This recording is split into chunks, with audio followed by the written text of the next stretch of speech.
अस्सलाम वालेकुम बेटा मैं बंद रोड ते रहनी हाँ कोकटौन ते मियाँ मेरा बीमार आ साल हो गया उन्होंने हैपाटाइटिस का मरीज आ। दो मेरिया बेटियां जवाना बेटियां दो मेरे बेटे आ। बड़ा बेटा मेरा मैं मोटरसाइकिलों के काम ते पाया उन्होंने बेटा 200-400 रुपया हफ्ता देंदे आ ते हफ्ते दे विचों कदी वो बच्चा 200 आप खर्च लेंदा कोई 200 मैनू दे दिंदा। मैं पुत्तर लोगों के घरों दे विच काम करदी हाँ ते ओहदे नाल बेटा मेरे घर की गुजर बसर नहीं। जब मैं रोटी पकाउनी तो मियाँ की दवाई रह जाती दवाई पूरी करती हाँ तो रोटी नहीं पूरी होंदी। लिहाजा बेटा अल्लाह तुहानू जिंदगी तंदुरुस्त मेरी तुहाडे अगे अपील आ कि मेरी तुसी कोई मदद करो मेरी हैल्प करो। मैं अपने बच्चों को रोटी भी देनी मियाँ की दवाई का भी इलाज भी करवानी पई हाँ।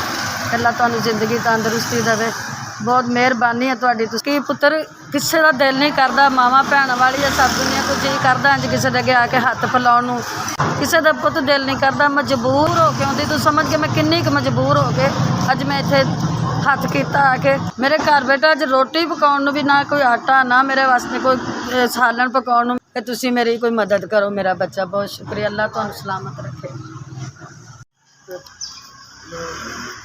3 4 SBS अल्लाह पाक इस अदारे नूं कामयाब रखे इनू सलामत रखे मौला इहदे च होर अल्लाह पाक इन्हां तौफीक देवे इन्नी क जिंदगी तंदुरुस्त है तुहाडी खैर के तुहाडे बच्चों ते भी तुहाडियां 7 पुश्तां तक रब जिंदगी तंदुरुस्ती देवे।